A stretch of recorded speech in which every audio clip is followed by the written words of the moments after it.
Oh, tu es en train de grimper péniblement une dune de sable abrupte. Un pied devant l'autre, essoufflé, épuisé. Tu as perdu trop d'eau et ton corps commence à te lâcher. Tu sais que tu ne pourras pas continuer longtemps. Enfin, tu arrives au sommet de la dune. Et là, devant toi, se trouve ce que tu ne voulais pas voir. C'est tellement désespérant qu'il te faut quelques secondes pour t'en rendre compte. S'étendant jusqu'à l'horizon, c'est une véritable mer de dunes de sable, sans fin. Tu es échoué, seul, perdu, loin de tout salut, sur la planète Arrakis. Il n'y a vraiment rien de plus époustouflant que les mondes fantastiques créés dans la science-fiction. Des planètes de glace, aux jungles luxuriantes et luminescentes. Mais même si cette planète en particulier n'existe que dans l'espace littéraire et cinématographique, Arrakis n'est clairement pas un endroit où tu voudrais emmener ta famille pour un pique-nique. Pour ceux qui n'ont pas vu le film Dune de 2021, pas d'inquiétude. Il n'y aura pas de spoiler. Tu n'as peut-être pas non plus vu la version de 1984, ni la mini-série de 2000, ni joué aux jeux vidéo, ni lu les 6 romans de son créateur original, Frank Herbert. Pourtant, tu sais qu'une grande partie de l'action de Dune se déroule sur la planète désertique d'Arrakis. Pas de mignons petits robots là-bas, seulement des températures extrêmes, et quelque part sous les dunes, des vers de sable géants. Et quand on dit géants, on veut dire vraiment gargantuesques. Ils peuvent mesurer jusqu'à 450 mètres de long, soit un tiers de plus que la plus grande créature terrestre, la baleine bleue. Les scientifiques voulaient savoir si les gens pourraient survivre sur une planète de dunes de sable sans fin. Mais avant de parler de ce qu'ils ont découvert, découvrons un peu plus la planète elle-même. Arrakis est déjà habité par un peuple connu sous le nom de Fremen. Ils sont natifs de la planète et se sont adaptés pour survivre aux sévères conditions désertiques. Ils ont créé une tenue complète pour le corps, appelée distil. Elle est conçue pour préserver l'humidité naturelle du corps, telle que la transpiration. Elle filtre les impuretés et les fait circuler à nouveau dans des poches de capture sous forme d'eau potable. Elle n'a probablement pas un goût incroyable, mais elle te maintient en vie. Un distil en bon état peut permettre à son porteur de survivre dans le désert brûlant pendant des semaines. Si tu étais lâché sur Arrakis, ou dans n'importe quel environnement désertique d'ailleurs, que se passerait-il ? Cela dépend vraiment de la température. Évidemment, plus il fait chaud, plus l'impact sur le corps est rude. La première étape de la déshydratation est la soif. Elle se manifeste après que tu aies perdu 2% de ton poids corporel en eau. Tu commences déjà à te sentir mal. L'eau constitue 60 à 70% du corps humain. Or, dans un environnement chaud, le corps peut perdre de 1,5 litre à 3 litres d'eau par heure. Tu vas commencer à moins transpirer et ta température corporelle va augmenter. Ton sang deviendra plus épais et aura plus de mal à maintenir les niveaux d'oxygène. Ton rythme cardiaque va augmenter lui aussi. Tu commenceras à surchauffer comme une vieille voiture, ce qui te rendra plus fatigué et moins apte à fonctionner. Lorsque tu auras perdu 4% de ton poids corporel, tu t'évanouiras. À 7%, la défaillance des organes commence. Dommage que tu n'aies pas un distil. Heureusement, les films ne nous transportent pas physiquement dans un tel endroit. Nous pouvons donc nous asseoir confortablement en mangeant notre popcorn et en sirotant une boisson fraîche. Regarder des films qui se déroulent dans le désert donne toujours très soif. Un groupe de climatologues britanniques, qui doivent être des fans inconditionnels de Dune, ont décidé d'explorer cette planète pendant leur temps libre, pour s'amuser. Ils ont construit un véritable modèle climatique numérique en 3D d'Arrakis. Tout d'abord, ils ont rassemblé toutes les données sur Arrakis qu'ils ont pu trouver. Ils ont parcouru le wiki fandom de Dune, ainsi que l'incroyable encyclopédie Dune, un livre contenant des milliers d'articles référencés, dont la compilation a pris pas moins de 8 ans. Ce qu'ils ont appris, c'est que l'atmosphère d'Arrakis est composée d'azote et d'oxygène, suffisamment pour que la vie humaine puisse exister. C'est un bon début. La surface de la planète est presque entièrement constituée de déserts secs. Pourtant, il y a aussi des chaînes de montagnes qui abritent les formes de vie indigènes limitées de la planète, comme les Fremen. Les vers de sable géants qui peuplent la planète contribuent également à son écosystème unique. Leur fonctionnement interne est semblable à celui d'un haut fourneau. Ils produisent une chaleur intense et fournissent de l'oxygène à ce monde presque dépourvu de plantes. Mais ne te mets pas en travers de leur chemin s'ils font une promenade dominicale.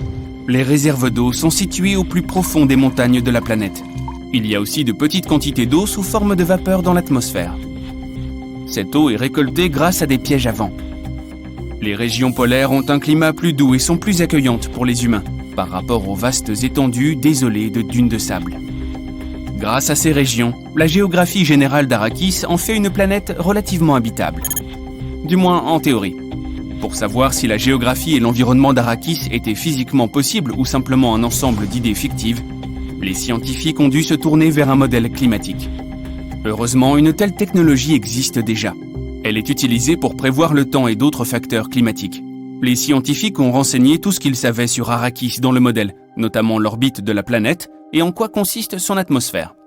Elle est similaire à celle de la Terre, mais avec un peu moins de dioxyde de carbone. La plus grande différence dans cette atmosphère est qu'Arrakis a une concentration d'ozone beaucoup plus importante. 0,5% de son atmosphère, contre seulement 6 centièmes de millième pour la nôtre. Avec toutes ces données complexes, ils ont eu besoin d'un superordinateur géant pour les traiter. Et même comme ça, il a fallu 3 semaines pour obtenir les résultats. Mais l'attente en aura valu la peine. Ce qu'ils ont découvert, c'est que pendant les mois les plus chauds d'Arrakis, la température atteint environ 45 degrés Celsius sous les tropiques. Pendant les mois les plus froids, la température ne descend pas en dessous de 15 degrés. Donc ce n'est pas très différent des températures sur Terre. Malgré cela, les températures les plus extrêmes se trouveraient en fait dans les latitudes moyennes et aussi dans les régions polaires. Alors que les températures estivales monteraient jusqu'à 70 degrés Celsius, ce qui correspond au livre, les hivers seraient tout aussi extrêmes, allant de moins 40 degrés Celsius dans les latitudes moyennes à moins 75 degrés Celsius au pôle. C'est encore plus froid que l'Alaska. Comment cela est-il possible ? Le modèle a montré que les régions polaires d'Arrakis avaient une humidité atmosphérique beaucoup plus élevée et une couverture nuageuse importante, ce qui augmenterait la température, car la vapeur d'eau est considérée comme un gaz à effet de serre. Le livre mentionne également qu'il y a des calottes glaciaires polaires, certainement dans l'hémisphère nord. Malgré cela, le modèle a révélé que les températures estivales feraient fondre toute glace polaire. De plus, il n'y aurait aucune chute de neige pour remplacer les calottes glaciaires en hiver. Tant pis pour les vacances au sport d'hiver. Une autre différence est qu'aucune pluie ne tombe sur Arrakis. Encore une fois, le modèle affirme le contraire. Il prouve qu'il y aurait de la pluie, mais seulement en petite quantité, survenant en été et en automne. Elle serait principalement confinée aux montagnes et aux hauts plateaux. Il y aurait également une couverture nuageuse dans les latitudes polaires ainsi que les tropiques. Les scientifiques ont ensuite posé la question dont tout le monde voulait vraiment la réponse. Les humains peuvent-ils légitimement survivre sur Arrakis ? De façon réaliste, les tropiques seraient l'endroit le plus hospitalier pour les humains. Malgré tout, la plupart des gens dans le monde de Dune vivent aux latitudes moyennes, où se trouvent les températures les plus chaudes. Pas très malin. Les températures mensuelles moyennes se situeraient entre 50 et 60 degrés Celsius. Cela serait mortel pour les humains, même avec des distils.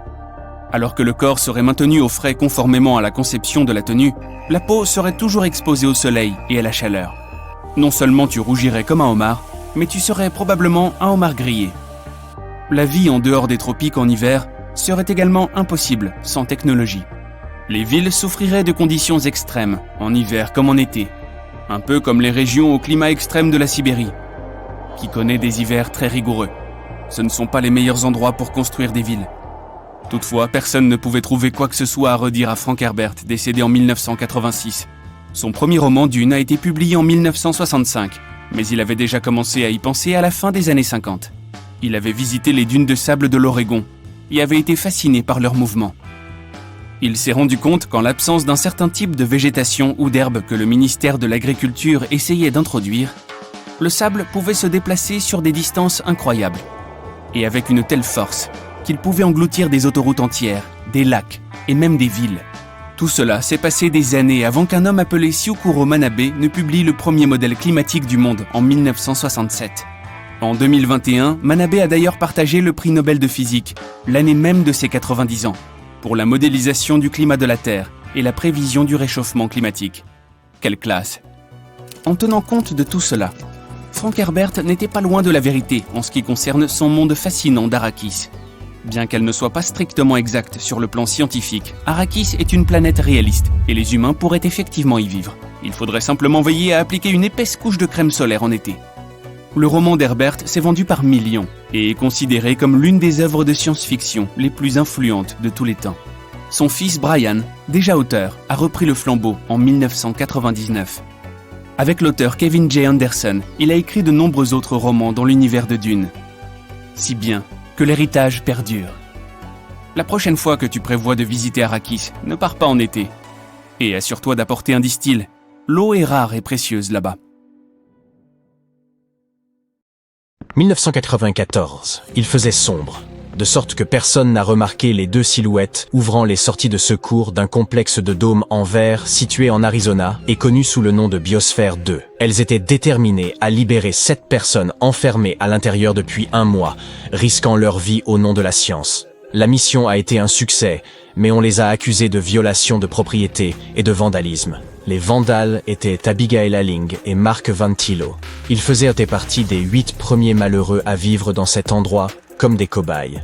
Et ils ne voulaient pas que d'autres subissent les mêmes horreurs qu'ils avaient vécues. 150 millions de dollars ont été dépensés pour déterminer si les humains pouvaient y créer des conditions de vie convenables sur d'autres planètes, comme Mars. Pour ce faire, les scientifiques ont construit un mini-monde avec plus de 3000 espèces de plantes et d'animaux. La Biosphère 2 était un habitat de 12 000 mètres carrés, complètement isolé, doté de sa propre mini-forêt tropicale, d'une plage privative avec un récif de corail, d'une petite savane, d'un marais, et même d'un bout de désert. Entre 1991 et 1993, rien n'a pu entrer ou sortir de cet endroit. Le groupe de 8 personnes enfermées à l'intérieur se nommait les Biosphériens et portaient des combinaisons assorties à la manière de Star Trek, cultivant leur propre nourriture et respirant leur propre air. Tout a débuté avec de grands espoirs et un petit déjeuner digne d'un hôtel 5 étoiles. Mais les choses ont pris un tournant plus sombre au fil des mois. Toute l'équipe mourait de faim et virait à l'orange. Dans la Biosphère 1, qui est notre bonne vieille Terre, vous pouvez commander une pizza en 2 minutes. Mais à l'intérieur de la Biosphère 2, il leur aura fallu 4 mois interminables pour préparer une margherita. Ils ont dû récolter du blé pour la pâte et traire des chèvres pour le fromage. L'objectif était d'être complètement autosuffisants, et ils sont devenus une partie intégrante de leur atmosphère, littéralement. Lorsqu'ils expiraient, leur dioxyde de carbone nourrissait les patates douces qu'ils cultivaient. Et ces patates douces devenaient en retour une partie d'eux-mêmes, puisqu'ils mangeaient essentiellement le même carbone encore et encore. Ils se sont en repus de patates douces que leur peau est réellement devenue orange à cause de tout cet excédent de bêta-carotène. Ce qui semblait être une situation amusante sur le moment a mis en évidence un gros problème. Les rendements agricoles dans la Biosphère 2 étaient extrêmement décevants, et l'équipe mourait de faim. La faim les rendait fous, et des accès de colère subite les ont conduits à faire des choses regrettables, comme voler des bananes dans la réserve du sous-sol. Au bout d'un moment, il a fallu verrouiller le congélateur. Au cours des 6 premiers mois, chacun d'eux a perdu entre 8 et 26 kilos. Chaque jour, quelqu'un se chargeait de peser les aliments frais pour le cuisinier, consignant toute information sur les nutriments dans l'ordinateur pour s'assurer que l'équipage atteignait ses apports recommandés en calories, protéines et matières grasses. Au début, les repas étaient servis sous forme de buffet, mais à mesure que les vivres commençaient à manquer, les cuisiniers ont commencé à diviser méticuleusement leur nourriture en portions égales. Leur régime, principalement des patates douces, des carottes, des fruits et occasionnellement de la viande le dimanche, était censé leur permettre de tenir pendant ces épuisantes semaines de 80 heures, faites de travail manuel épuisant. Les biosphériens quittaient chaque repas encore affamés et faisaient des rêves récurrents de Big Mac, de sushis, de barres chocolatées et autres gâteaux. L'air commençait à manquer. L'endroit était entièrement scellé, avec un dôme de verre et d'acier par en haut, et un sol fait du même métal par en bas. Les responsables veillaient à contrôler tout ce qui y entrait, afin d'éviter que des matériaux synthétiques émettent des gaz nocifs. Les zones de confort étaient meublées de bois et de laine, et on ne pouvait pas y utiliser de déodorant chimique ou y souffler de bougies d'anniversaire. Les biosphériens comptaient sur la nourriture qu'ils cultivaient et sur leur mini-forêt tropicale pour produire l'oxygène nécessaire à leur survie. Cependant, ils perdaient très rapidement de l'oxygène, asphyxiés par leurs propres émissions de dioxyde de carbone. Et le pire, c'est qu'ils n'avaient aucune idée de pourquoi.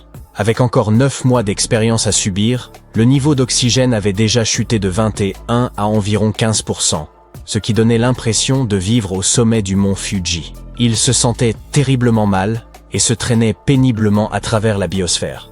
Ils ne pouvaient même pas terminer une phrase sans s'arrêter pour reprendre leur souffle. Puis l'apnée du sommeil a commencé à apparaître, certains se réveillant à bout de souffle. Pour réduire les niveaux de CO2 à l'intérieur de la Biosphère 2, ils ont bien tenté quelques manœuvres désespérées, comme faire pousser des plantes à un rythme fou, réduire autant que possible l'arrosage du sol, et même renoncer à labourer leur culture.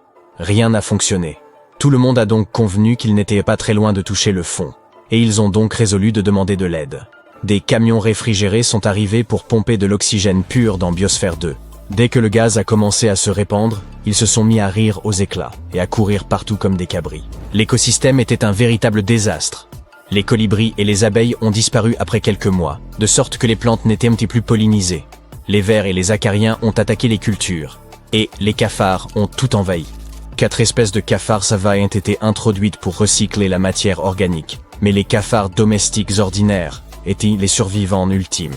Ils sont parvenus à s'infiltrer et à se multiplier, présentant une menace sérieuse pour les cultures. La nuit, la cuisine était envahie de cafards dès que les lumières s'éteignaient. Pour combattre cette infestation, le groupe a graissé des tasses de café avec du lubrifiant et y a mis des morceaux de papaye pour servir d'appât. Les cafards grimpaient à l'intérieur, mais ne pouvaient plus en escalader les bords glissants pour s'échapper. Avoir faim, manquer d'oxygène, faire face à des infestations d'insectes, cela suffirait à rendre fou n'importe qui. De violentes disputes ont conduit les gens à se jeter des tasses à la figure et à se cracher dessus. Finalement, le groupe s'est simplement scindé en deux. Ils ont arrêté de se parler et pouvaient se croiser dans les couloirs sans même s'adresser un regard. La moitié d'entre eux voulaient plus de nourriture et d'oxygène pour poursuivre l'expérience avec dignité, tandis que l'autre moitié croyait en leur chance de survie sans aide extérieure, et ce quoi qu'il en coûte. En vérité, la chambre scellée avait été violée bien avant tout cela. Juste 2 semaines après leur entrée, une biosphérienne du nom de Jane Pointer s'était coupé le bout du doigt dans un accident de cuisine en préparant du riz. Le médecin de la mission a essayé de le recoudre, mais cela n'a pas fonctionné et son doigt a noirci en quelques jours. Elle s'est rendue à un hôpital extérieur pour y être opérée, et quelques heures plus tard, elle est retournée à l'intérieur avec un sac de sport rempli de fournitures comme des pièces d'informatique et des pellicules couleur. Les journalistes n'ont découvert cette livraison furtive que bien des mois plus tard. Et en raison de cela, nombre de gens ont remis en question la crédibilité de toute l'expérimentation. Les médias ont traité l'expérience comme une émission de télé-réalité, la qualifiant de divertissement écologique à la mode. Les gros titres de partout dans le monde donnaient l'impression que l'équipe était sur le point d'y laisser la vie. Au point que leurs familles s'inquiétaient et appelaient sans cesse les biosphériens pour s'assurer qu'ils allaient bien. Le groupe avait l'impression d'être dans un zoo humain, avec des touristes venant de loin pour les regarder au travers de leur cage de verre. Rien que dans les premiers 6 mois, plus de 150 000 personnes ont visité l'endroit. La Biosphère 2 a fini par devenir un gag dans la culture populaire, inspirant une comédie appelée Biodome et des décennies de sketchs amusants. Vous vous demandez peut-être pourquoi aucun d'eux n'a abandonné l'expérience et n'est sorti par la grande porte. Eh bien, aucun des environnementalistes ne voulait être le premier à admettre que c'était au-dessus de ses forces. De plus, ils gardaient encore tous l'espoir de pouvoir relever le défi de la construction d'une seconde Terre. En bout de compte, ils sont parvenus à découvrir où étaient repassées les 7 tonnes d'oxygène manquant. Il avait été absorbé par le béton. Même si être essoufflé tout le temps peut sembler avoir été le plus grand défi qu'ils s'aient dû relever, les biosphériens ont déclaré que l'apprentissage du contact humain dans un environnement clos était encore plus difficile. Il semble que l'expérience ait été un énorme fiasco, mais le groupe a acquis beaucoup de précieuses leçons. Ils ont prouvé qu'un écosystème scellé pouvait fonctionner pendant des années. Ils ont contribué à des études sur la restauration des récifs coralliens, et leur ferme a montré qu'un rendement élevé et un recyclage complet des nutriments pouvaient être atteints sans l'aide de produits chimiques. Au cas où vous vous le demanderiez, ça n'a pas été la fin du complexe de verre. La seconde mission à l'intérieur de la Biosphère 2 a eu lieu en mars 1994. Maintenant, vous pouvez retourner au début de la vidéo pour comprendre comment ça a pu se passer pour eux.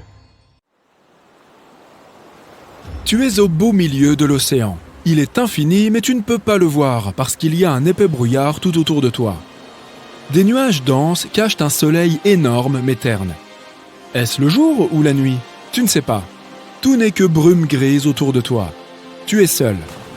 Même si tu essayes de plonger, au bout de plusieurs heures, tu ne verras toujours pas le fond de l'océan. Car tu es sur une planète aquatique. Ça a l'air assez étrange, mais ces mondes d'eau sont plus intéressants qu'il n'y paraît. Alors, jetons-y un coup d'œil.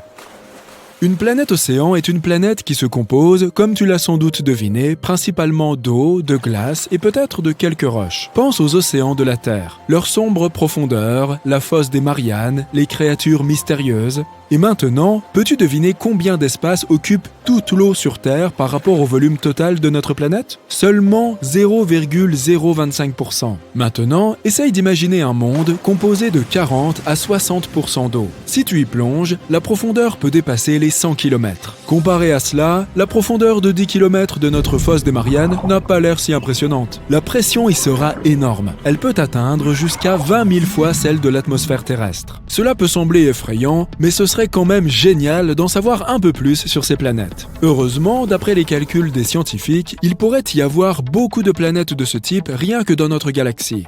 Pas besoin d'aller bien loin. Tu peux trouver ces mondes d'eau à l'intérieur même de notre système solaire. Ce ne seront pas des planètes, bien sûr, mais des lunes. Jupiter a Ganymède et Callisto, et Saturne a Titan et Encelade. L'océan peut atteindre jusqu'à 30% de la masse de ces lunes.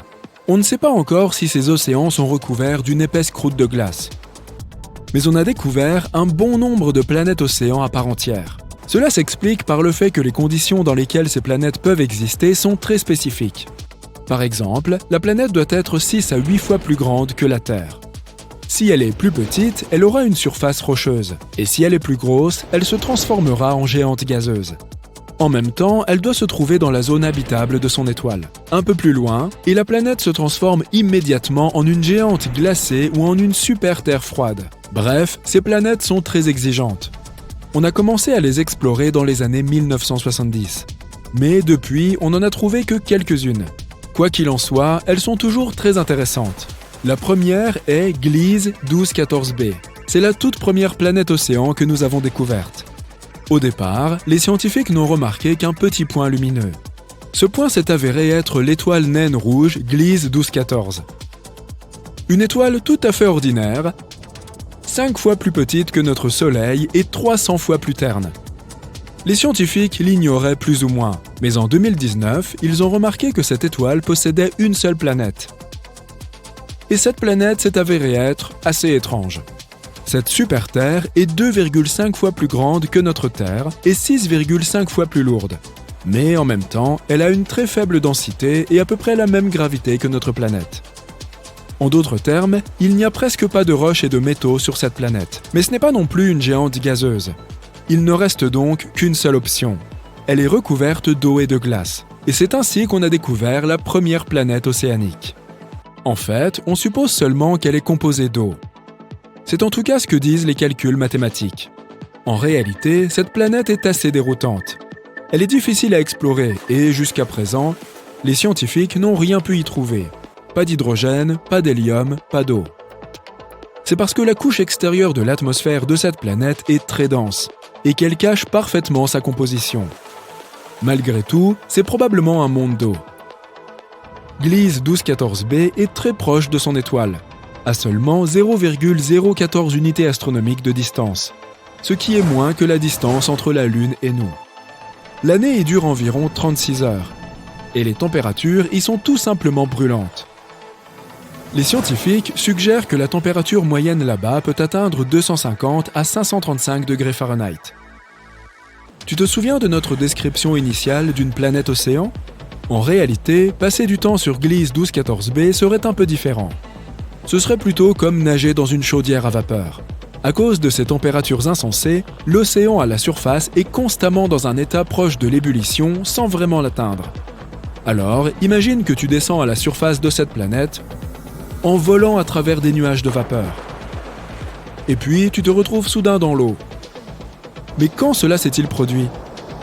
Sur Gliese 1214b, la frontière entre la vapeur et l'eau est très floue. Bien sûr, tu ne pourras pas nager jusqu'au fond de cet océan, mais il est fort probable que le fond soit recouvert d'une couche très épaisse de ce qu'on appelle la glace chaude. C'est comme de la glace ordinaire, mais elle ne se soucie pas vraiment des lois de la physique. Alors, elle ne fond pas, même à des températures très élevées. Et l'épaisseur de cette glace peut atteindre jusqu'à 5000 km. C'est tout pour l'effrayante Gliese 1214b. Maintenant, même si on ne peut pas garantir à 100% qu'il s'agit d'un monde aquatique, nous avons un autre candidat pour ce titre. Il s'agit d'une planète récemment découverte appelée TOI 1452b. Située dans la constellation du Dragon, elle se trouve à près de 100 années-lumière de nous. Elle a été découverte à l'aide du télescope TESS par un groupe de chercheurs de l'Université de Montréal. Cette planète appartient également à la classe des super-Terres. Elle est 7 fois plus grande que notre planète, mais 48 fois plus lourde, avec toutefois une densité très faible. Pour cette raison, les scientifiques ont suggéré que la quasi-totalité de la planète est constituée d'un océan géant. Ici, on a un peu plus de chance. Ce monde ne sera pas seulement une flaque géante et de la glace épaisse. Sur cette planète, il y a probablement une surface rocheuse profondément enfouie sous l'eau, comme dans un océan typique. Mais ne t'emballe pas trop, cet océan sera certainement très différent de ce à quoi nous sommes habitués. TOI 1452b est aussi en orbite autour d'une petite naine rouge. Et pas seulement une, mais 2 à la fois. Et si la planète précédente était proche de son Soleil, celle-ci, au contraire, en est très éloignée. Elle est 2,5 fois plus éloignée de ses étoiles que Pluton ne l'est du Soleil. Et elle se déplace à grande vitesse. Une année y dure seulement 11 jours. On ne sait pas encore grand-chose sur cette planète. On obtiendra probablement de nouvelles informations lorsque les scientifiques l'auront observée avec le télescope James Webb. Et maintenant, la question qui te brûle les lèvres. La vie peut-elle exister sur ce genre de planète ? C'est une question délicate. On sait tous que l'eau est synonyme de vie. D'autant plus que ces planètes se trouvent dans les zones habitables de leurs étoiles. Donc, potentiellement, oui, il peut y avoir de la vie. Pas des civilisations à part entière, bien sûr, mais pourquoi pas des bactéries, des poissons et quelques monstres géants et effrayants. En fait, c'est très peu probable.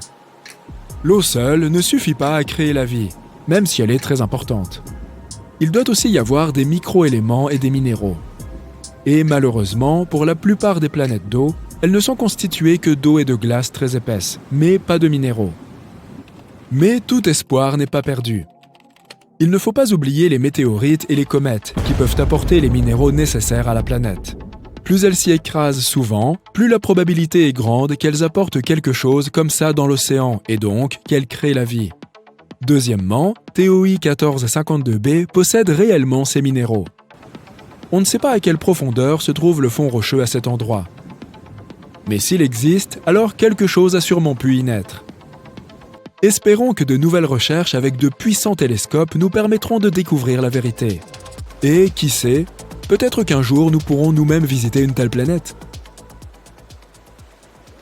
TRES-2b est une planète où la nuit ne finit jamais. Et ce n'est pas une nuit habituelle avec des étoiles qui brillent dans un ciel magnifique. Là, il fait nuit noire et une chaleur torride. TRES-2b est une géante gazeuse environ 1,5 fois plus massive que Jupiter, et sa surface absorbe mieux la lumière que le charbon de bois. Elle pourrait aussi avoir une faible lueur rouge foncé à cause de son air brûlant, qui est aussi chaud que de la lave. Dans le système stellaire de 55 Cancri, il y a 5 planètes, dont 4 sont des géantes gazeuses semblables à Jupiter et Saturne. Mais la 5e, ou plutôt la première, car elle est la plus proche de l'étoile, diffère des autres de façon tout à fait effrayante. 55 Cancri E est si proche de son étoile que la moitié de la surface de la planète est un véritable océan de lave en fusion. L'autre moitié est dans une obscurité éternelle car elle ne voit jamais le soleil. La planète est toujours tournée vers son étoile d'un seul côté. Entre le brûlant et l'obscurité, il y a la zone crépusculaire, une fine bande de néant lugubre. HD 189733b est la seule exoplanète dans l'orbite de son étoile et à première vue, elle est plutôt jolie. Des tourbillons bleus et blancs formant de merveilleux motifs à sa surface.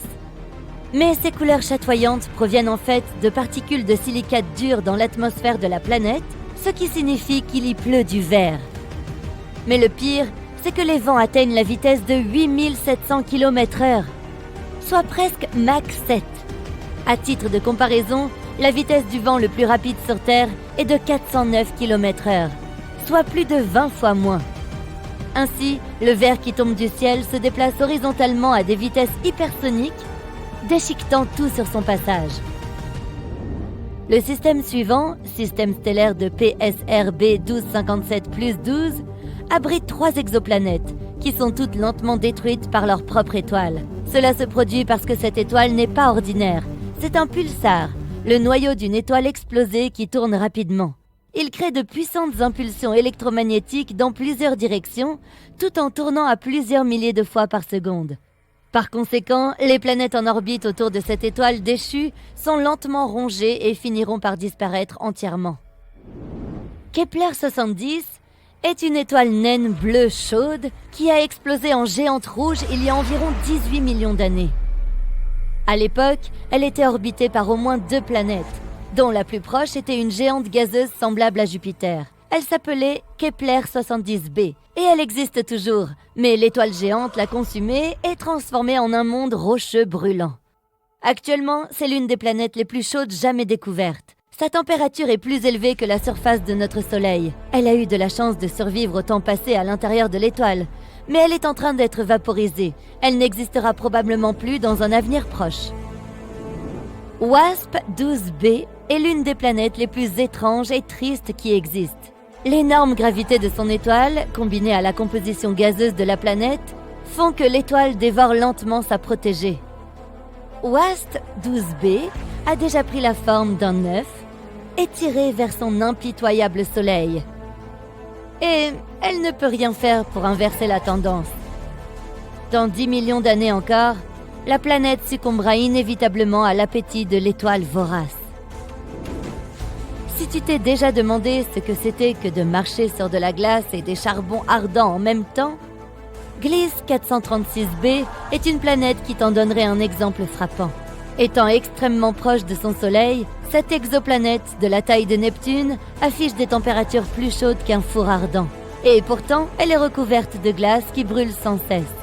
Cette glace est beaucoup plus dense en raison de l'énorme gravité de la planète. Elle reste solide même dans des conditions extrêmes et ne fond pas. Vénus, la jumelle maléfique de la Terre, a aussi sa place sur cette liste de mondes effrayants. La deuxième planète en partant du Soleil a une atmosphère si épaisse et chargée de nuages que sa surface est bien plus chaude que celle de Mercure. Des éruptions volcaniques secouent constamment Vénus, il y règne un effet de serre suffocant. Et ces nuages ne sont pas faits d'eau mais d'acide sulfurique qui se condense et pleut sur le sol, ajoutant à la fournaise ambiante. Mais même si tu étais assez courageux ou insensé pour essayer de passer à travers ces nuages, tu ne pourrais probablement pas. Les vents sont aussi forts que certains des ouragans les plus puissants sur Terre. Voilà un nom très long pour une planète très très froide. Bien que son étoile haute ne soit pas très éloignée, il s'agit d'une petite naine rouge plutôt froide dont la lumière et la chaleur atteignent à peine la planète. Les températures y descendent jusqu'à moins 223 degrés Celsius, ce qui n'est que très légèrement moins froid que le zéro absolu. L'exoplanète est donc sombre, lugubre et couverte de glace éternelle qui ne dégèle jamais. Néanmoins, si elle y possède un noyau rocheux, elle peut générer de la chaleur. Donc il y a une chance que des choses inconnues et étranges se cachent sous sa surface gelée. Dimidium, située à environ 50 années-lumière de notre système solaire, est une planète hostile à tout être vivant à bien des égards. Elle est en rotation synchrone avec son Soleil, ce qui signifie qu'un de ses côtés est toujours tourné vers l'étoile, tandis que l'autre est toujours dans l'ombre.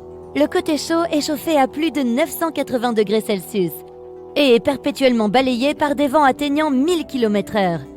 Bien que Dimidium soit une géante gazeuse, elle contient une grande quantité de fer, qui fond et s'évapore dans l'atmosphère, créant des nuages. Et lorsque ceux-ci se refroidissent, ils tombent sur la surface sous forme d'une pluie infernale de fer fondu. L'oxygène est généralement considéré comme un élément susceptible d'apporter la vie à une planète, mais ce n'est absolument pas le cas sur Osiris. Les scientifiques ont été choqués de trouver de l'oxygène sur cette planète, ou plutôt autour d'elle, car elle est 8 fois plus proche de son étoile que Mercure ne l'est du Soleil. Cette distance extrême fait d'Osiris un endroit où tout ce qui peut brûler le fait. La distance est aussi responsable de l'orbite très courte de la planète autour de son étoile. Une année sur Osiris correspond à seulement 3,5 jours sur Terre. De plus, l'atmosphère de la planète est constamment soufflée par la chaleur de son Soleil. Corotte Exo 3b n'est ni aussi chaude ni aussi froide que certaines des autres sur cette liste, mais elle installe une terreur autrement plus insidieuse. C'est une géante gazeuse d'une taille similaire à celle de Jupiter, mais 20 fois plus dense. Cela fait que la gravité de cette exoplanète pèse sur tout ce qui se trouve à sa surface 50 fois plus fort qu'elle ne le ferait sur Terre. Marcher dessus causerait ta perte, car tu serais immédiatement écrasé par la densité de son atmosphère. Corotte 7b est un autre monde semblable à un four. Sa température quotidienne est de plus de 2200 degrés Celsius. Combinée à sa surface rocheuse, elle arbore un paysage infernal. Les roches sur le sol bouillonnent et s'évaporent dans l'atmosphère, où elles refroidissent et finissent par retomber sur la surface en une pluie de soufre. La chose la plus triste à propos de Corotte 7b est qu'elle aurait pu être autrefois une géante gazeuse dont l'atmosphère a été anéantie en raison de la chaleur, ne laissant que le noyau brûlé. Tu te réveilles et une forte odeur d'œuf pourri frappe tes narines. Tu regardes autour de toi et tu réalises que l'odeur ne vient pas de la cuisine. Il fait très chaud et il y a des nuages rouges géants dans le ciel. Mince, tu es sur Vénus. La planète porte le nom de la divinité romaine antique de la beauté et de l'amour. Mais malheureusement, son odeur ne fait pas vraiment honneur à son nom. L'atmosphère de Vénus est composée principalement de dioxyde de carbone, mais d'épais nuages d'acide sulfurique cachent complètement sa surface aux yeux indiscrets. Le soufre dégage une très mauvaise odeur, ce qui fait que la surface de Vénus sent l'œuf pourri. L'atmosphère de la planète est aussi très chaude et épaisse. Le dioxyde de carbone piège une petite quantité d'énergie du Soleil qui atteint la surface de la planète. Cet effet de serre fait de Vénus l'un des endroits les plus chauds du système solaire. La bonne nouvelle est que tu ne pourras de toute façon pas respirer la puanteur de la planète, car les humains ne peuvent pas survivre à sa surface. C'est un soulagement. Presque toutes les autres planètes de notre système solaire n'ont qu'une palette réduite d'odeurs à leur surface, contrairement à la Terre. Mais qu'en est-il de notre Lune ? Son odeur est similaire à ce qu'on appelle la poudre sans fumée, qui est un propulseur utilisé dans les armes à feu. En gros, la poussière du satellite a exactement la même odeur que lorsqu'on tire un coup de feu.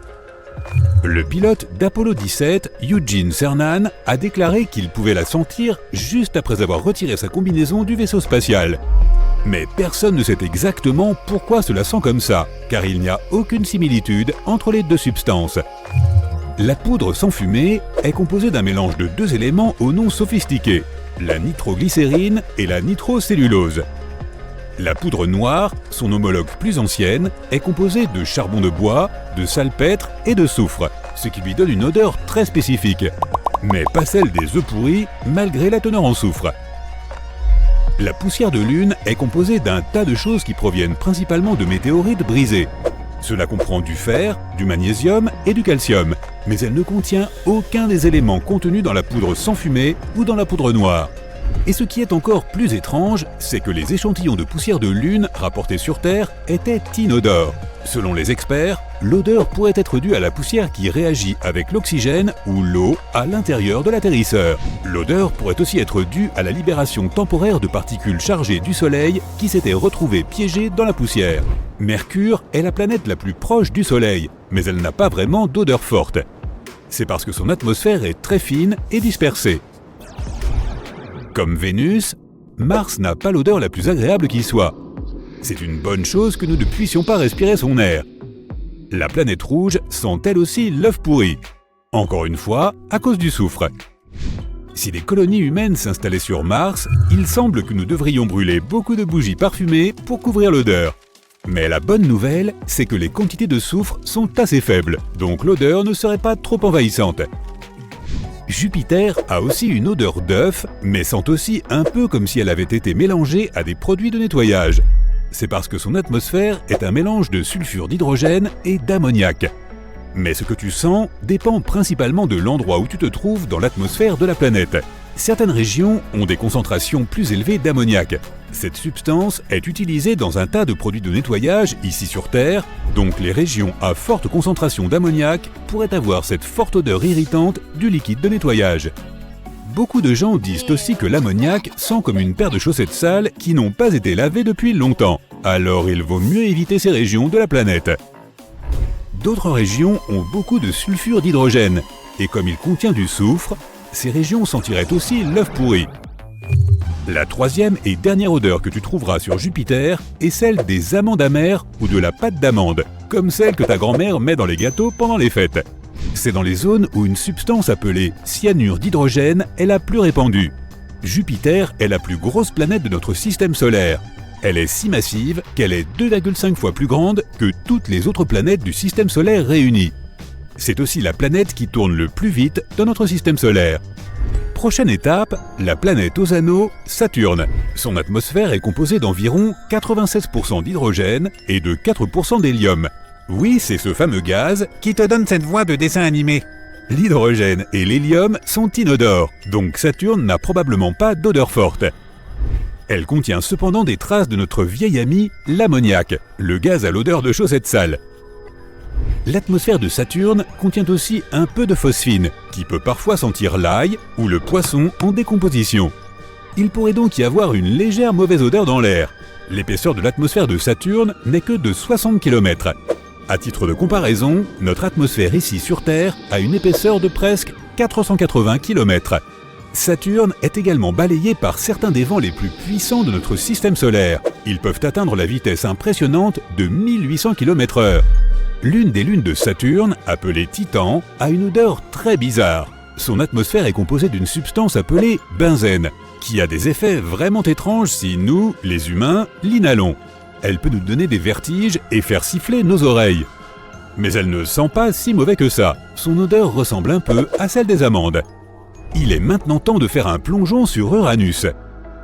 Cette géante gazeuse a acquis la réputation d'être la planète la plus malodorante de tout le système solaire. Il y a beaucoup de choses puantes qui flottent sur la planète, et sa haute atmosphère est principalement composée de sulfure d'hydrogène. Oui, toujours cette molécule qui donne aux œufs pourris une odeur si désagréable. Mais les températures sont si extrêmes sur Uranus que tu mourrais avant même d'avoir eu la chance de sentir quoi que ce soit. L'atmosphère d'Uranus affiche une température stupéfiante de moins 235 degrés Celsius. C'est tellement froid que cela gèlerait presque instantanément n'importe qui.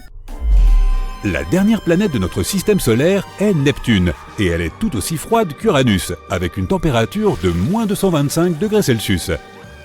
Neptune sent aussi très mauvais. Certains scientifiques disent qu'elle sent les algues échouées sur le rivage. D'autres disent encore qu'elle sent l'œuf pourri, car elle contient un tas de molécules de sulfure d'hydrogène. Mais comme sur Uranus, tu n'auras pas le temps de respirer cette odeur désagréable. Étant la planète la plus éloignée de notre Soleil, elle est sombre, d'un froid glacial et balayée par des vents supersoniques. Personne ne serait capable de survivre face à l'un des ouragans glacés qui font constamment rage sur la planète. Neptune est la seule planète de notre système solaire qui ne soit pas visible à l'œil nu. Nous avons parlé des planètes, mais quelle est l'odeur de l'espace lui-même ? Eh bien, l'espace est principalement un vide, ce qui signifie qu'il ne contient en fait aucune molécule. Donc, il n'y a pratiquement rien à sentir. Mais certains astronautes ont déclaré que l'espace sentait un peu la viande grillée ou le métal chaud. Cette odeur est le plus souvent signalée dans les premiers instants après que les astronautes soient rentrés dans le vaisseau spatial. Ils ferment le sas, repressurisent et retirent ensuite leur casque. Mais il existe un tas de théories suggérant que l'odeur de viande ne soit pas vraiment due à l'espace. Elle provient soit de l'équipement qui fait fonctionner le sas, soit des interactions entre les particules spatiales et les combinaisons spatiales. L'astronaute Tony Antonelli a déclaré que l'espace a clairement une odeur qui est différente de tout le reste. En parlant de ses collègues qui rentrent dans le vaisseau, un autre astronaute, Don Petit, a dit qu'il avait remarqué que cette odeur était sur leurs combinaisons, leurs casques, leurs gants et leurs outils. En revanche, nous savons avec certitude que les comètes ont une odeur. Si tu pouvais inhaler une grosse bouffée d'une comète, tu te sentirais probablement étourdi et peut-être même malade. L'odeur des comètes est comme un mélange d'œufs pourris, de vieilles chaussettes puantes, d'amandes, et il y aura aussi un soupçon de laboratoire de dissection biologique. Le bon côté des choses, c'est que la présence de sulfure d'hydrogène et de dioxyde de soufre bloquerait ton odorat après la première bouffée. Donc au moins, la puanteur ne durerait pas. La mauvaise nouvelle, presque tous les ingrédients qui composent l'odeur d'une comète sont toxiques. Alors tu voudras probablement éviter d'entrer en contact avec eux. Tu prends une paille géante et tu commences à gonfler Saturne. Elle devient de plus en plus grosse, et plus grosse, et plus grosse encore. Ça suffit. Maintenant, ajoutons-lui des anneaux géants. Voilà, je te présente Super Saturne, également connu sous le nom de Saturne sous stéroïdes. C'est un objet réel que les scientifiques ont découvert en 2012, une planète nommée J1407b. Et les astronomes ne sont toujours pas certains de ce dont il s'agit vraiment. Il pourrait s'agir d'une géante gazeuse comme Jupiter ou Saturne dans notre système solaire. Dans ce cas, elle n'aurait pas de surface solide. Donc si tu voulais mettre le pied sur cette planète, tu tomberais simplement à travers elle jusqu'à son noyau. Mais il pourrait aussi s'agir d'une naine brune, soit quelque chose entre une grosse planète et une étoile à part entière. De tels objets doivent être suffisamment lourds pour déclencher des réactions thermonucléaires, comme celles qui se produisent à l'intérieur des étoiles. Mais la puissance de ces réactions est trop faible pour que les naines brunes brillent et émettent de la chaleur. Pour imaginer la taille et le poids de J1407b, regardons notre Terre. Si tu mets notre planète sur une balance, celle-ci indiquera son poids en tonnes d'un 6 suivi de 21 zéros. Notre planète fait environ 12 700 km de diamètre. C'est Jupiter, la plus grande planète de notre système solaire. Son diamètre est 11 fois plus grand que celui de la Terre. Elle est aussi 318 fois plus lourde. Si Jupiter était un seau, tu pourrais y mettre 1321 terres. Et voici notre héroïne du jour, Super Saturne. Elle est presque 20 fois plus grande que Jupiter. Pour équilibrer la balance, il faudrait mettre 6360 terres de l'autre côté. Les anneaux de cette planète sont si vastes que s'ils étaient dans le système solaire, ils occuperaient plus de la moitié de l'espace entre le Soleil et la Terre. Et si Super Saturne échangeait sa place avec notre Saturne à nous, tu pourrais voir ces anneaux à l'œil nu. Ils seraient plus grands qu'une pleine lune. On peut supposer que ces anneaux sont apparus de la même façon que ceux qui entourent notre Saturne. Selon une théorie, il serait ce qu'il reste d'une lune aujourd'hui disparue. Son orbite n'était pas stable et au fil du temps, la lune a été mise en pièces par les forces de marée de l'énorme planète autour de laquelle elle tournait. De petits morceaux de cette ancienne lune ont pris place sur l'orbite de la géante.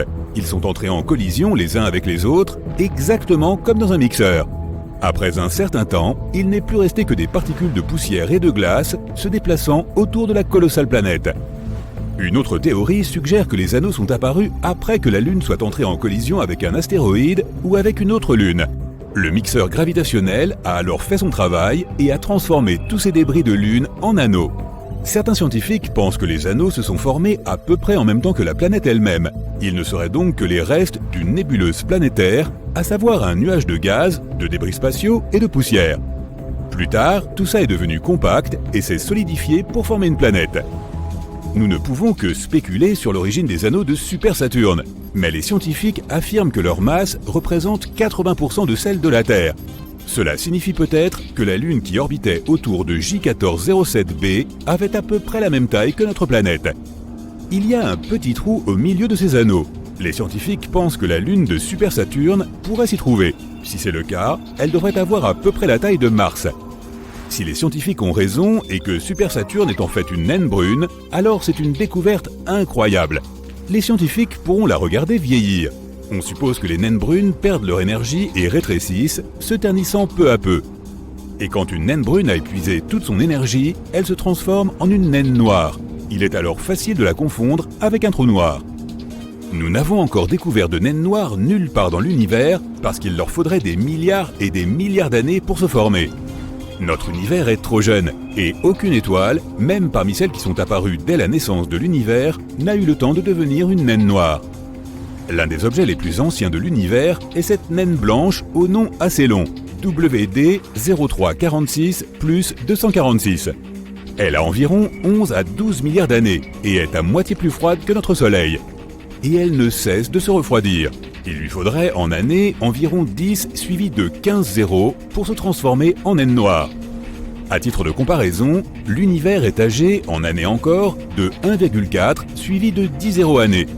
Les scientifiques pensent qu'une naine noire existera pendant environ 10 suivi de 25 zéros années, se nourrissant de matière noire. Après ça, ces protons, les plus petites particules de matière, commenceront à se désintégrer. Et ensuite, la naine noire s'évaporera tout simplement. Cela prendra encore 10 suivi de 49 zéros années. Mais si les protons restent intacts, un scénario bien plus intéressant attendra la naine noire. Dans 10 suivi de 1500 années, la naine noire deviendra une étoile de fer. Il s'agit en gros d'un énorme boulet de canon dans l'espace. Cette sphère de fer existera des milliards de fois plus longtemps que notre univers tout entier n'a encore existé, jusqu'à ce qu'elle se transforme soudainement en trou noir. Le processus de formation d'une naine noire est donc extrêmement long. Il faudrait un temps fou à une étoile ordinaire pour vieillir ainsi.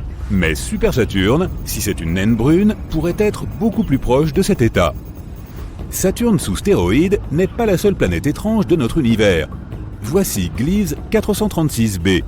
Elle a été détectée à l'aide de la méthode du transit. Un transit se produit lorsqu'une planète se déplace entre son étoile hôte et un observateur. C'est un peu comme une éclipse lunaire. Cette planète fait 4 fois la taille de la Terre et est 22 fois plus lourde. C'est presque autant que Neptune. Elle abrite un monde aquatique hors du commun. L'eau y est solide, mais ce n'est pas de la glace. Elle a une température d'environ 270 degrés Celsius.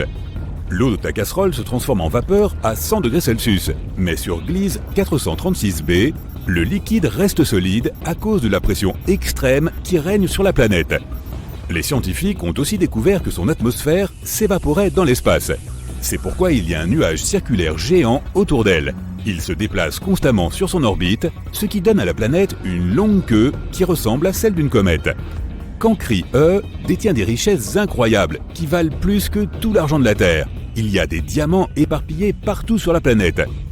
Cancri E est environ 2 fois plus large et 8 fois plus lourde que la Terre. Cette planète ne tourne pas. Un seul de ses côtés fait toujours face à son étoile hôte. Sa température de surface est presque 2 fois plus élevée que la température d'un feu brûlant. Et comme son étoile hôte est riche en carbone, la planète contient de grandes quantités de cet élément. La pression et les températures intenses aident à transformer le carbone en graphite et en diamant. Malheureusement, cette planète se trouve à 40 années-lumière de chez nous. Il faudrait donc environ 730 000 ans pour s'y rendre avec une fusée ordinaire. Une autre planète riche en pierres précieuses est At-P-7b. Elle se trouve à environ 1000 années-lumière de la Terre. Elle est 60% plus grande et presque 2 fois plus lourde que Jupiter. Cette planète est si proche de son étoile hôte qu'elle en fait le tour en seulement 2 jours terrestres. En raison de cette proximité avec l'étoile, At-P-7b est presque aussi chaude qu'une naine blanche. Si tu regardes la face nocturne de cette planète, tu verras des nuages étranges. Les scientifiques pensent que ces nuages sont peut-être riches en corindon. C'est la substance qui forme les rubis et les saphirs. Il est donc probable qu'il y pleuve des pierres précieuses aussi chères que magnifiques. WASP-12b est l'une des planètes les plus sombres jamais découvertes. Un seul de ses côtés fait face à son étoile hôte. La surface de la planète est si sombre qu'elle dévore environ 94% de toute la lumière visible. Elle ressemble donc beaucoup à un trou noir. L'étoile hôte réchauffe tellement cette planète que la matière qui s'y trouve s'évapore continuellement. Puis la forte gravité de l'étoile attire ce nuage vers elle, formant un disque. Mais TRES-2b est la championne. C'est la planète la plus sombre que l'on connaisse. Elle absorbe 99% de la lumière provenant de son étoile. Ce qui signifie qu'elle absorbe plus de lumière qu'un morceau de charbon. 1% de la lumière restante est rouge car elle est réfléchie par cette géante gazeuse. De loin, cette planète a l'air vraiment maléfique. L'une des plus anciennes planètes de l'univers est PSR B1620-26b. Elle a environ 12,7 milliards d'années. Cela signifie qu'elle s'est formée environ 1 milliard d'années après le Big Bang. Cette planète est si vieille que ces 2 étoiles hautes ont eu le temps d'évoluer. L'une est une naine blanche, l'autre est un pulsar qui fait presque 100 révolutions par seconde. Les levées de soleil sur cette planète doivent être époustouflants. En ce moment, ce système stellaire se dirige vers un dense amas d'étoiles. Il est probable que cela finisse par une collision stellaire. Le sort de cette planète est donc inconnu. Kepler 438b est l'une des planètes les plus similaires à la Terre. Elle n'est que 12% plus grande et se trouve dans la zone habitable de son étoile hôte, ni trop proche, ni trop éloignée.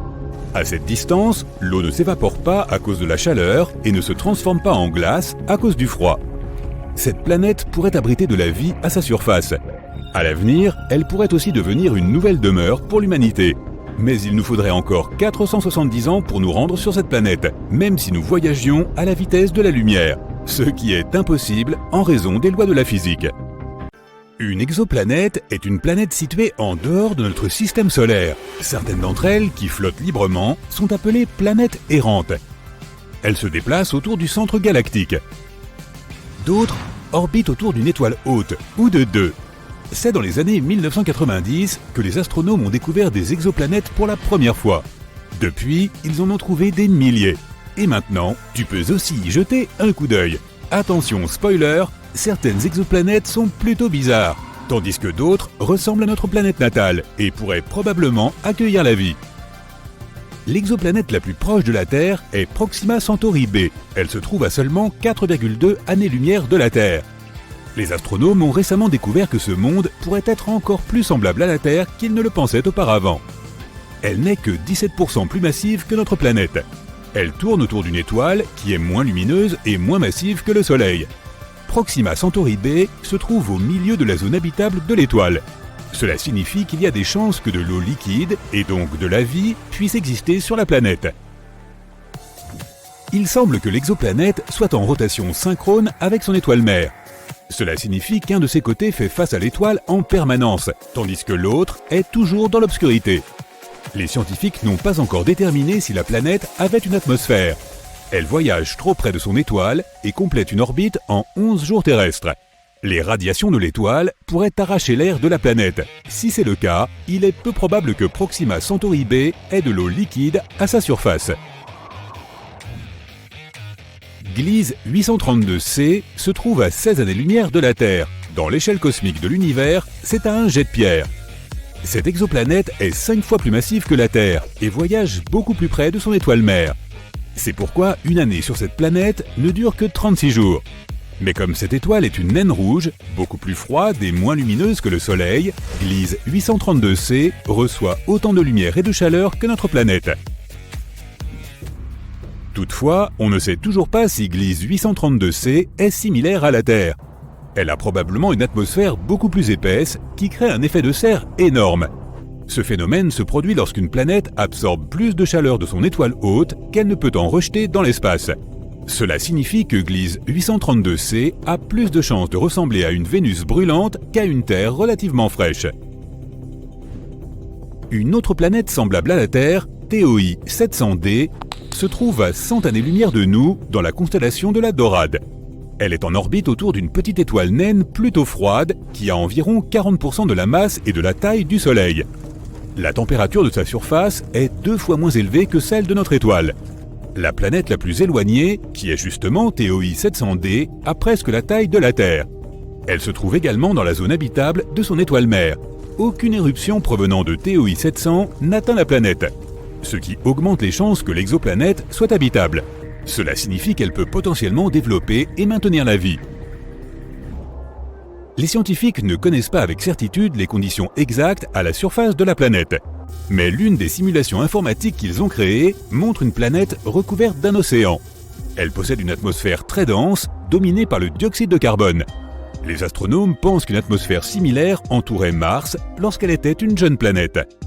Mais un autre modèle 3D montre TOI 700d comme un monde sans nuages, entièrement terrestre. C'est ce à quoi ressemblerait probablement notre Terre si elle n'était pas recouverte d'océans. Les vents sur TOI 700d s'éloignent du côté sombre de la planète et se rencontrent dans la zone qui fait directement face à l'étoile. Il existe une exoplanète qui se distingue des autres par sa couleur magenta impressionnante.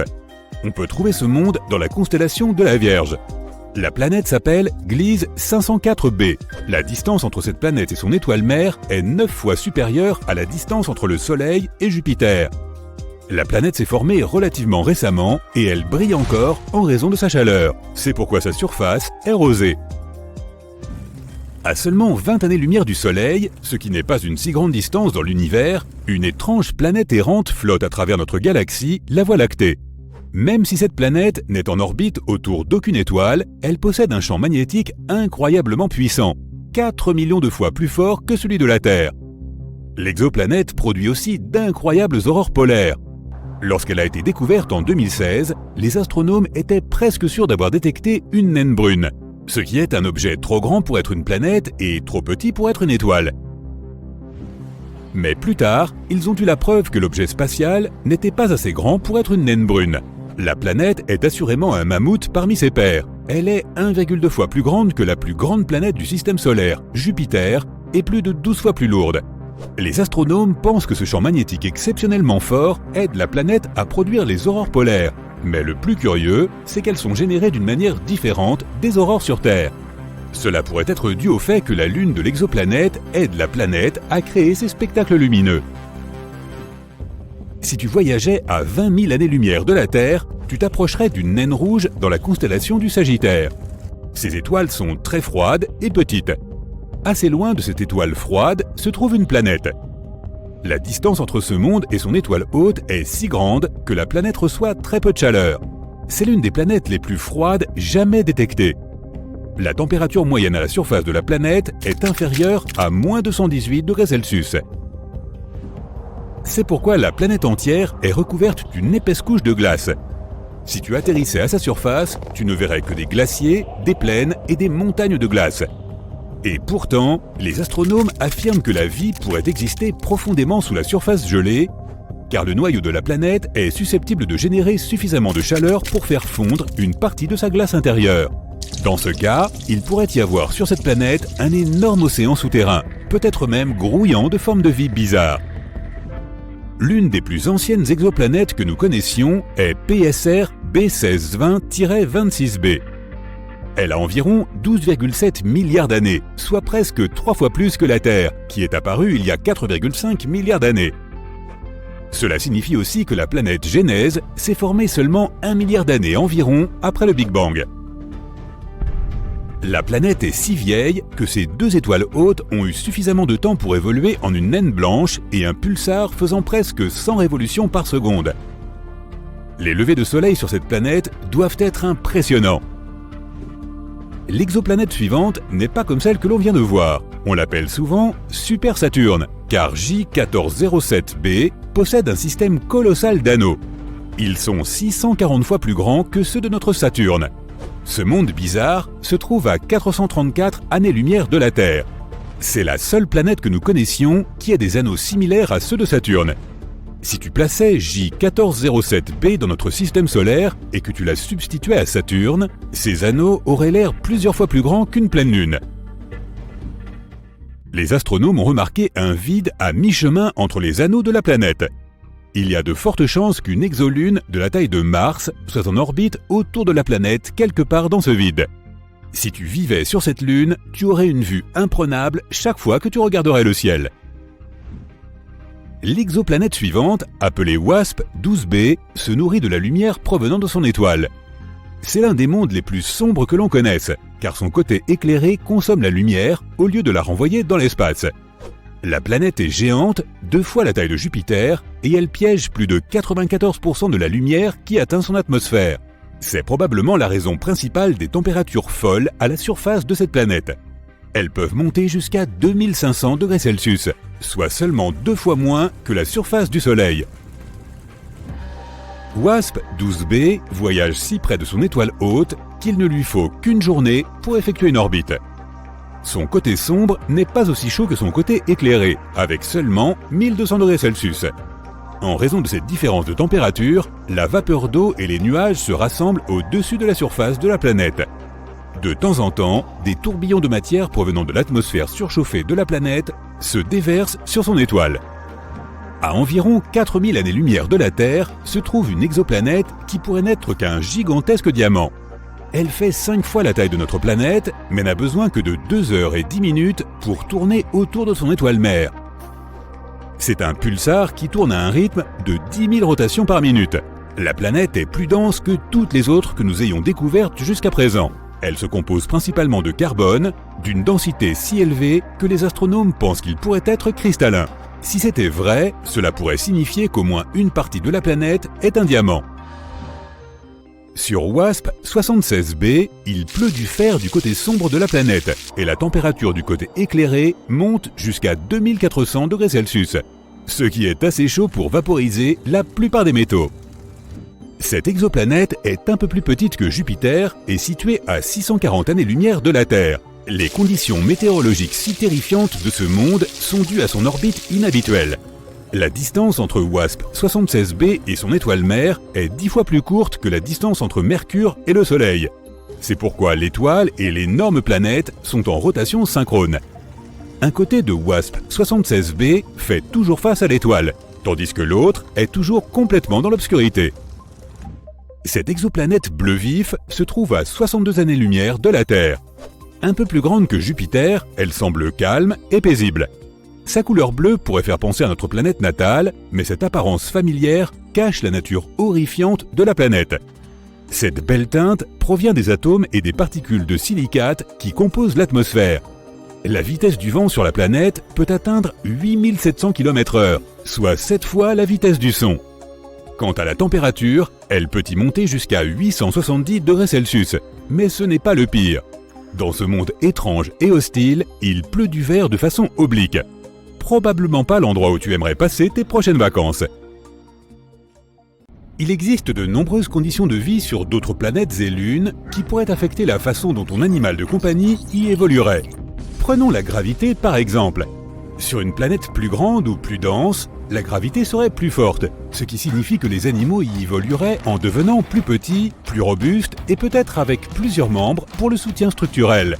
Sur une planète plus légère avec une gravité plus faible, ils pourraient à l'inverse sauter, planer et glisser plus facilement et seraient plus susceptibles d'évoluer vers un corps plus léger et plus grand. Mars est la 4e planète en partant du Soleil, un monde poussiéreux, froid et désertique. Mars est aussi une planète dynamique avec des saisons, des calottes polaires, des canyons, des volcans éteints et des preuves qu'elle était encore plus active dans le passé. La gravité sur Mars est plus faible que sur Terre, et elle est plus éloignée du Soleil, donc il y a moins de lumière solaire. Mars n'a pas non plus de champ magnétique protecteur à cause de sa fine atmosphère, ce qui l'expose aux radiations. Parfois, des vents violents créent des tempêtes de poussière qui font rage tout autour de la planète, et la poussière continue de se déposer pendant des mois après. Sur Mars, ton chien aurait probablement une carrure plus robuste pour compenser la faible gravité, et il aurait de plus grands yeux pour mieux percevoir le soleil lointain. Pour se protéger des radiations, il devrait changer sa pigmentation de la mélanine aux caroténoïdes, qui donnent leur couleur aux carottes, aux tomates et aux oranges. Ton chien aurait donc probablement une peau orange. Comme Mars a une faible gravité, ton chat serait probablement plus léger et sauterait davantage pour se déplacer. Il aurait aussi des pattes plus longues. Jupiter est une géante gazeuse. Elle est couverte d'épais nuages rouges, bruns, jaunes et blancs. Ces nuages donnent l'impression que la planète a des rayures. Vivre à la surface de Jupiter pourrait s'avérer difficile, car il n'y a pas de surface réelle. La planète est entièrement constituée de gaz, mais cela ne veut pas dire qu'elle n'est qu'un nuage géant suspendu dans l'espace. Si tu t'aventures dans son atmosphère vers des couches plus profondes, le gaz devient plus dense jusqu'à se transformer en liquide. Ainsi, une couche de Jupiter est un océan fait d'hydrogène au lieu d'eau.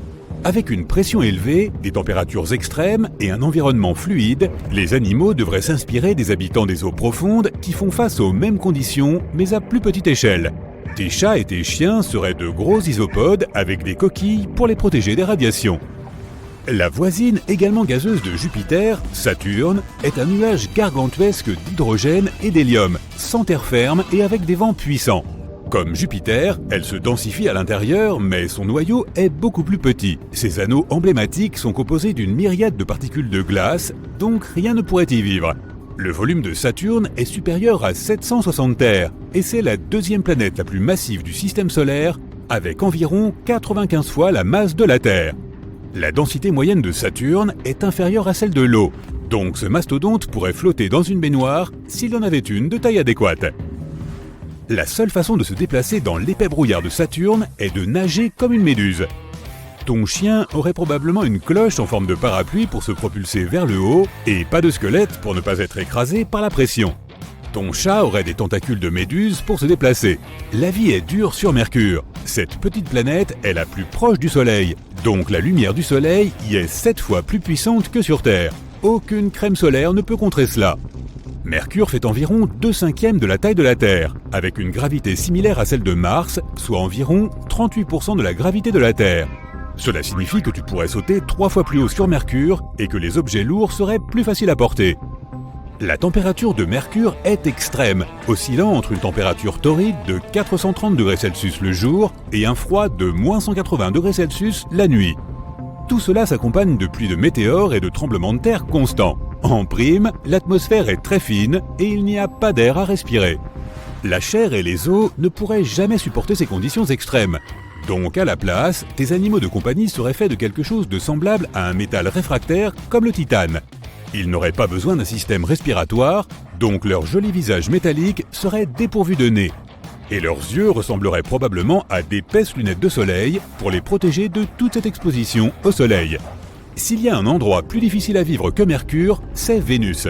C'est la deuxième planète en partant du Soleil et notre voisine la plus proche. Vénus est l'objet le plus brillant du ciel après le Soleil et la Lune, et ressemble parfois à une étoile brillante dans le ciel du matin ou du soir. La température y est affolante, 471 degrés Celsius, et l'atmosphère est si épaisse qu'elle crée un effet de serre. La surface est sèche et pleine de surprises comme des éruptions volcaniques, des vents d'ouragan et des éclairs. Et cerise sur le gâteau, la pression ici donne l'impression d'être à 1500 mètres sous la surface de l'eau, ce qui te donnerait un mal de tête incessant. Il serait difficile d'imaginer ton animal de compagnie vivre sur Vénus. Les seules choses qui peuvent y survivre sont les bactéries anaérobiques. Vénus ronge tout, même le métal, ce qui fait que tout vaisseau spatial humain est rapidement détruit. Et l'atmosphère contient de la phosphine, qui est toxique pour tout ce qui respire de l'oxygène, mais qui est synonyme de vie pour les microbes. Glacés, sombres et en proie à des vents violents, Uranus et Neptune sont principalement composés de liquides froids, méthane, eau et ammoniac. Le méthane rend Uranus bleu et elle a de faibles anneaux, tandis que Neptune est sombre, froide et très venteuse, car c'est la dernière des planètes de notre système solaire. Elle est plus de 30 fois plus éloignée du Soleil que la Terre. Aucune d'entre elles n'a de surface solide, et leurs atmosphères se fondent lentement dans l'eau qui entoure le noyau des planètes. De plus, la gravité sur Neptune est plus forte que sur Terre et exerce une plus grande pression sur tout. Avec une gravité aussi puissante, ton chien serait plus petit et ton chat plus trapu, avec des corps musclés et des peaux plus épaisses contre le froid. Et vu l'environnement fluide, la meilleure chance pour ton animal serait de devenir comme une baleine ou un lamantin cosmique flottant autour des planètes bleues. Pluton n'est pas très grande, elle est seulement 2 fois moins large que les États-Unis. Pluton est plus petite que notre Lune. Cette planète naine met 248 années terrestres pour faire le tour du Soleil. Si tu vivais sur Pluton, tu devrais donc attendre 248 ans pour fêter ton premier anniversaire. Un jour sur Pluton équivaut à environ 6 jours et demi sur Terre. L'objet, semblable à une planète le plus éloignée du Soleil, est couvert de glace, avec une faible gravité et une atmosphère fragile. Le Soleil depuis Pluton n'est rien de plus qu'un point à l'horizon, un peu comme la Lune pour la Terre. Donc, il ne se passe pas grand-chose en termes de lumière. Mais les scientifiques suggèrent qu'il pourrait y avoir un océan d'eau sous la surface de Pluton et un climat plus agréable. Prenons exemple sur les créatures de la Terre qui ont un antigel intégré, comme certains insectes et poissons. La faible gravité fait rétrécir les muscles et les os et agrandir l'espace entre les vertèbres, ce qui rend tes animaux plus grands. Leur posture changerait aussi, puisque leur colonne vertébrale, pour la plupart, deviendrait inutile. Ils seraient donc probablement grands, minces et un peu arachnéens, avec des membres très fins et une colonne vertébrale courbée. Sur d'autres planètes, au-delà du système solaire, les frontières entre les plantes et tes animaux de compagnie pourraient être floues, et tes animaux de compagnie pourraient fusionner avec la vie végétale. Ils pourraient devenir des arbres avec des cœurs battants attachés à leur corps, ou avec des pieds pour se déplacer vers de meilleures positions alors qu'ils se disputent la lumière et l'eau. Tu pourrais aussi avoir un lapin qui passe la plupart de son temps à rester immobile, à faire de la photosynthèse et à ne s'enfuir que s'il est menacé. Ou un cheval massif ressemblant à un dinosaure qui s'étale sur le sol pour en tirer directement des nutriments et qui obtient de l'énergie supplémentaire grâce aux plantes qui poussent sur son dos. La coopération pourrait donner naissance à des animaux fascinants, comme une mer d'amibes agissant comme une seule méga créature ressemblant à une gelée. Des milliers de carnivores voraces ressemblant à des crevettes formant un seul organisme qui dévore tout ce qui se trouve sur son chemin. Ou un réseau d'arbres entrelacés qui recueillent l'eau dans de larges cruches au sommet de leur canopée. L'apport d'oxygène aux muscles est essentiel pour l'endurance de ton animal. Ici, sur Terre, les pieuvres utilisent une molécule à base de cuivre dans leur sang pour faire la navette avec l'oxygène, ce qui les rend plus léthargiques que les mammifères et les oiseaux qui utilisent une hémoglobine à base de fer. Les scientifiques ont spéculé sur d'autres types de transport d'oxygène qui pourraient rendre les animaux plus adaptés. Dans les atmosphères avec plus d'oxygène, nous pourrions voir un singe capable de voler sans jamais devoir s'arrêter pour se reposer. Sur les planètes froides et les lunes sans beaucoup de lumière solaire, comme les lunes de Saturne et de Jupiter, ton chien pourrait avoir à se débrouiller avec de l'énergie chimique plutôt que de dépendre du soleil. De même, dans les mondes sans lumière, comme les profondeurs océaniques de la lune Encelade, il pourrait être inutile de développer des yeux. Les animaux sentiraient probablement leur environnement par d'autres moyens, comme des branchies et des capteurs de vibrations.